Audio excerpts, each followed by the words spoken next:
संध्याकाळचं कोण कोणाला गावात नसतंय, त्यामुळे सकाळीच जमलो आणि सगळी मिळून गेलो कुंभारवाड्यात मंडळाची देवी ठरवायला.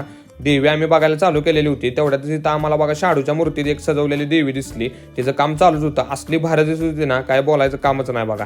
मग तिथनं पण आमची बऱ्यापैकी ठरवायची चाललेलं. मग ती कुंभार मामा इथं नव्हतं किंमत सांगायला. मग ती यायला लागल्या. मग तेवढ्यात डीके आणि पाण्यामध्ये कॉफी पिऊन येऊया. मग डीकेनं कॉफी दिली, कॉफी प्यायला गेलो. तेवढ्यात तिकडे शुभ्या गावला बघा, फोनवर बोलत बसलेला. पिल्लू तू कुठं आहेस तिथं चाललेलं. तेवढ्यात मला बघितलं लाजलाय बघा कसा.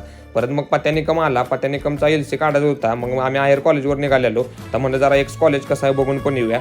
मग गेलो. दादाने आम्हाला नो ड्यूटचा फॉर्म पण दिला. कशा पुढे कोणाची सही घ्यायची ती पण सांगितलं. मग ती बघितल्यानंतर तेवढ्यात मला लॅब दिसली. लॅब दिसल्यावर जुनं दिवस आठवलं. मग पत्या म्हणला चल नाश्ता करूया. मग गजाननला गेलो. भावानं मिसळ घेतली, मी उत्तापा घेतली. आणि तेवढ्यात पाशाबाई म्हणला रात्री भावा जेवायला जायचं आहे. दोघंच होतो आम्ही. मग परत गेलो तर पाशाबाईचा माझा सोमवार असल्यामुळे मी काही शाकाहारी घेतलेलं. पाशाबाईनं मटण ताट घेतलेलं. का तर पाशाबाई म्हणला मी मटण खाणार आहे. मग अलंकारला जेवायला गेलो. मस्तपैकी जेवलो. व्हिडिओ कसा वाटला